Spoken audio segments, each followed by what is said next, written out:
Good morning to the whole world. Yeah, I said to the whole world because we are talking about the same person, rather the same person or the same country. Since I think about maybe like 4 days now, if not 3, 2. I don't remember, but this is what we're talking about at this very moment. And I have a question. Were we talking de-dollarization on empty pockets? Were we being so arrogant with no plan? Were we being so disrespectful towards the US while we're eating the plate that is full of the food that was being served by the US? Hey, guys. Welcome to South Africa Lately, a channel that discusses South African trending news. We do, however, grab here and there from international news when it is trending enough to be brought here. So Trump has decided, you know what? They're going to have to see how they do for the next 90 days without the US, since they have so much ego. You know what? Ego has caught everyone. But, it made me think Pan-Africanism is a scam. Do get? Because we've been talking about this, the West. I am not here to defend the West. That's my chat. I'm not here to defend the West because I may not understand the full scope of what is happening in Africa, which involve the West. But my chat is, our leaders are crying like babies at this very moment because Trump said, you know what, I'm taking the US money for 90 days. So we're suspending this.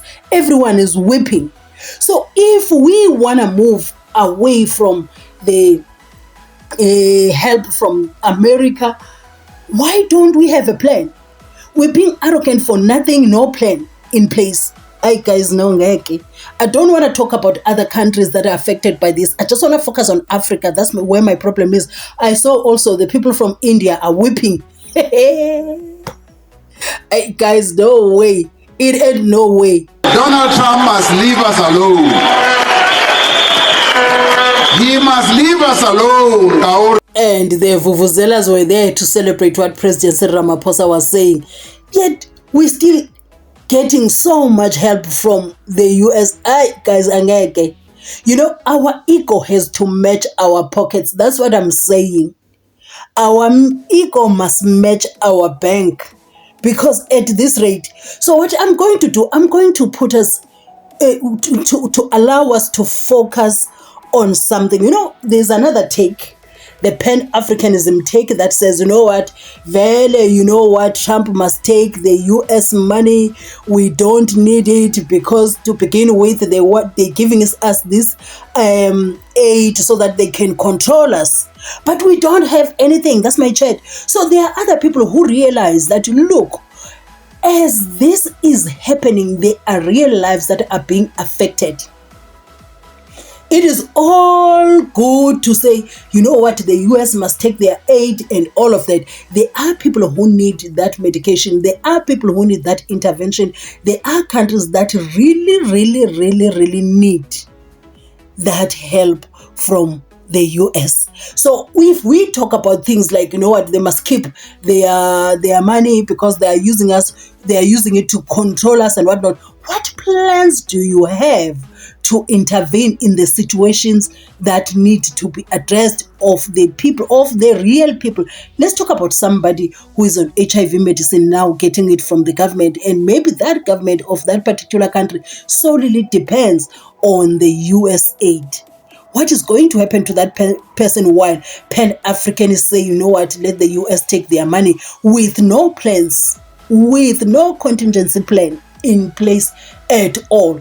So I'm going to start with the person that posted on X a long post. Both these people posted long posts. The first one is the one that knows that this affects the lives of the people. And the other one, it sounds very Pan-Africanist sort of, saying, let go. Yet we don't have any other plan. Now this is what I call cash back. Dingindaba posted, when all is said and done, there are real people living amongst us who are now unsure of what the future looks like. Real life problems, real people being affected by all this. Imagine the uncertainty they have to endure We await government's directive tomorrow. So this, for real, before we get emotional and be listening to people, Pan-Africanists, what is their plan? They don't have a plan at this very moment, and people's lives are being affected. Dinald continued to post and said Zambia's health sector is facing a looming crisis as the Trump administration directive to halt the disbursement of HIV medications purchased with Usaid takes effect.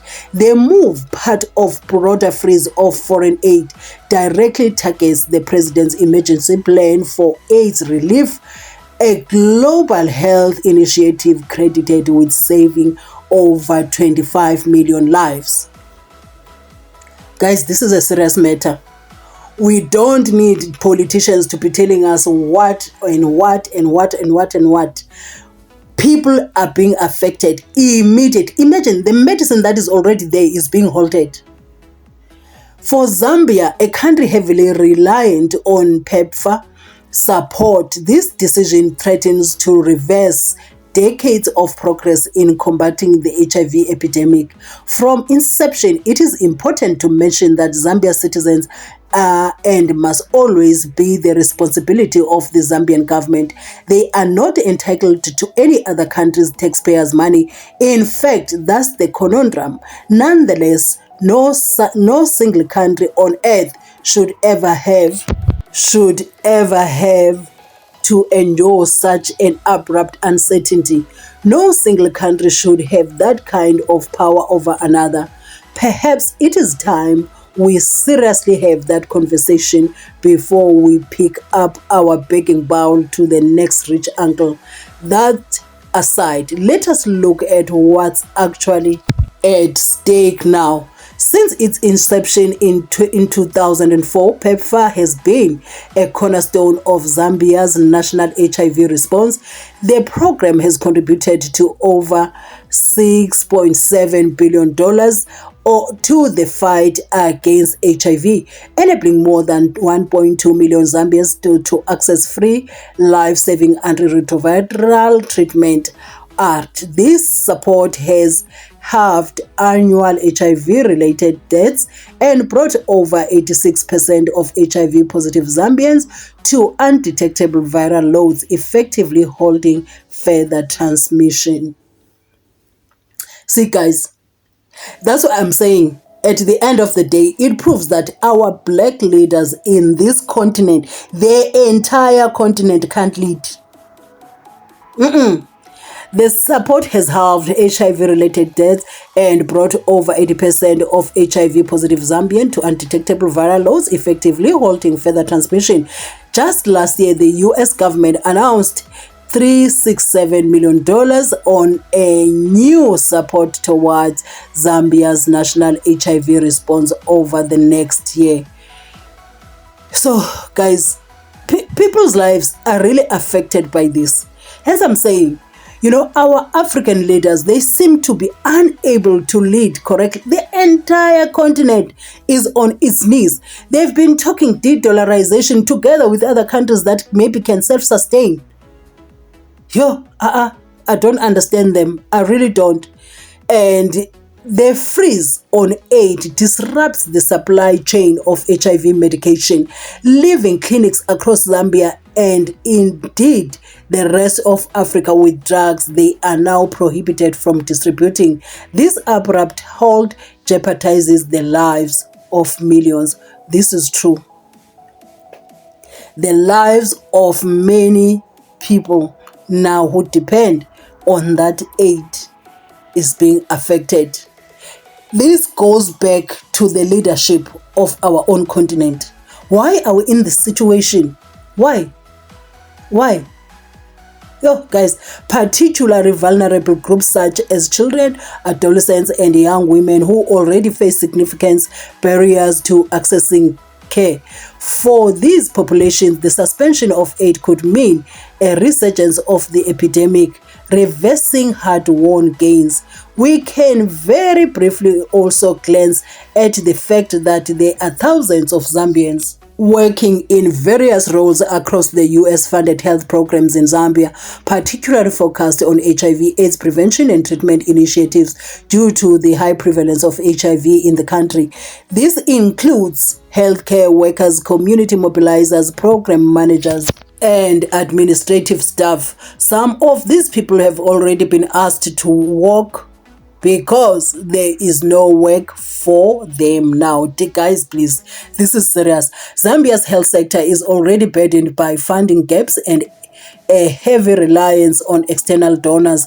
We know that approximately 80% of the national health budget is financed by domestic revenue, with grants from international partners like PEPFAR playing a very important supplementary role.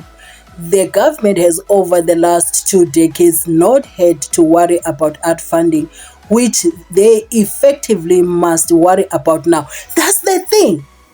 You keep disrespecting the person that made you forget your worries. I'm talking about the US now. Yo, guys, which they effectively must worry about now. The withdrawal of the US support not only threatens HIV treatment but also undermines broader healthcare efforts, including mental and child health. You see, when somebody has been doing you a favor for so many years, you end up forgetting the value of that help the person has been giving you for so many years. I think more than anything, Trump just wants the people to remember, the leaders to remember, the countries to remember that, you know what, I'm doing you so much huge favor. And now, why are we here in the first place depending so much on the US? I blame our own leaders. I blame the African leaders. I don't want to talk about other countries that are facing the same, but I blame our own leaders. The withdrawal of the US support does not only threatens HIV treatment, but also undermines broader healthcare efforts, including mental and child health initiatives and the fight against diseases like malaria and tuberculosis. With 14.4% HIV prevalence in the with 15.4% HIV prevalence in the Copper Belt and 15.1% in Lusaka, the two most affected provinces. Women aged 15 plus account for 26,000 new HIV infections annually, compared to 19,000 among their male counterparts. Without continued access to art, these women are at heightened risk, potentially transmitting the virus to their children and partners. The progress made in reducing mother-to-child transmission, which averted 12,000 infections in 2020, is now at stake. Yo, guys, I don't understand. I really don't understand. How did we get here? What is our own leadership? We have this continent that is so rich, and you cannot only single the West out without having our leaders taking accountability. Because why are we here? Because our leaders drive in flashy cars, live in fancy homes. When it's time to get medical help, they travel abroad, where they also have their money there. They have houses. They have this life that is so detached from our own lives as ordinary Africans. So why are we here? I say because of the wickedness and the corrupt ways of our own leaders, because whatever happens in this continent which involves the West that they are now so blaming so much, it involves their signatures. Okay. The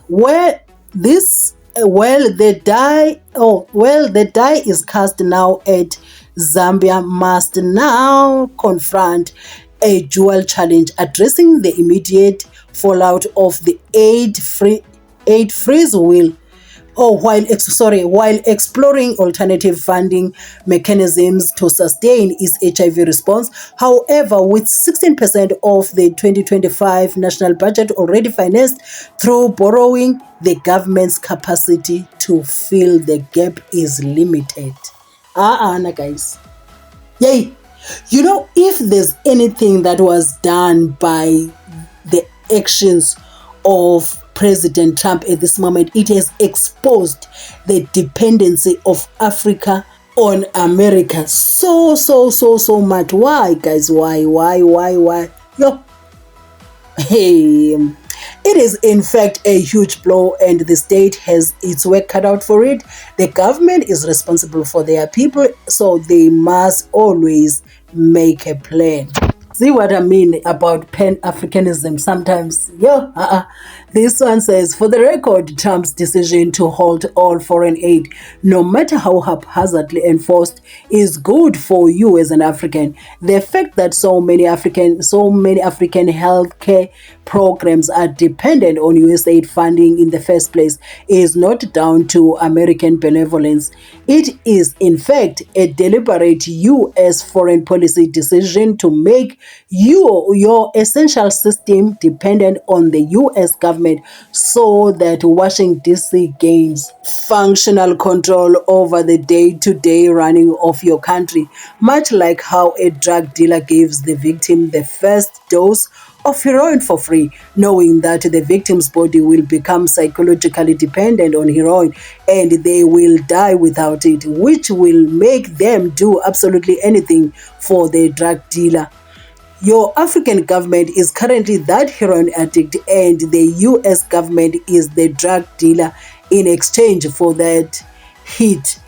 So that is my chat. So we don't have leaders if that's the case. If our leaders over so many years, over generation to generation to generation, have allowed themselves to be controlled by the US with no change.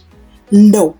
With no change. That's what I'm saying. As much as we can blame the US and say it's their plan so that they can control us, they don't just come and meet dummies in Africa so that they can just do that and go. They sit on tables, talk to our leaders who take these deals because they see the benefit for themselves. We are led by the people who are like, if I'm okay, if my family is okay, and my friends and my chain are okay, then we are good. Said of healthcare funding and the types of funding which your country does not need to beg an outsider for, but somehow only seems to be able to get from USAID. Your government is forced to play whatever economic and geopolitical role asked or of it by the world's biggest gangster in Washington, D.C. Trump is obviously not trying to help you. Quite the opposite, actually. But this decision is helping you in spite of himself. Guys, no. You see, you wouldn't understand the impact this has until you are affected. It is easy to say this decision is for you, this decision, it is good for you. Tell me somebody that went to the clinic today in their country to get their HIV medication, and when they get here, they are told, we cannot give you because this medication is supplied by the US funding, through the US funding. So we cannot give you because it is halted. I know, guys. So instead of crying about how Trump is condemning HIV positive people to die, maybe ask why the money for antiretrovirals only seems to come from the US in the same countries with political appointees who get paid more than even American political appointees. Then ask yourself why a philanthropic donor would watch the people he is donating money to live more lavishly than him and yet decide to keep giving them more money. He must either be the world's greatest ass or. So before I continue reading, this is not helping the situation we currently have at this very moment. More than anything, we should be blaming our own governments, our own leaders, that why are we finding ourselves in this situation? Why are we finding ourselves in this situation? But we don't have to trivialize it and start looking for political gains, political reasoning and whatnot. The fact is that reasoning is not helping the people that need the medication today. It is not helping those people. All right. he has another reason for giving them that money. I think it's fair to say that you know which one the US government is. Our leaders need to lead the African continent. That's what is happening. With all of this, I'm saying our leaders need to lead Africa, not the way they are doing. It is the selfishness, the greed that blinds them when they take these deals and sign off things that are crippling the society of Africa. You know what? Please, before I lose my life, before my time, please, this is upsetting. Guys, this is upsetting. And if you watched up to here, guys, I would like to appreciate you for taking time to watch up to here. And the next time you bump into my videos, kindly watch my ads in full. It really goes a long way. If you're on Wi-Fi and you have the time, kindly watch my ads in full. It really goes a long way, guys. Instead of blaming the person that has been, the country that has been taking care of us for so many years, up until the level whereby we took that country for granted. We are able to talk anyhow, say all manner of things. In fact, you know what, let me cut it here. Whatever your views are, kindly share your views in the comment section.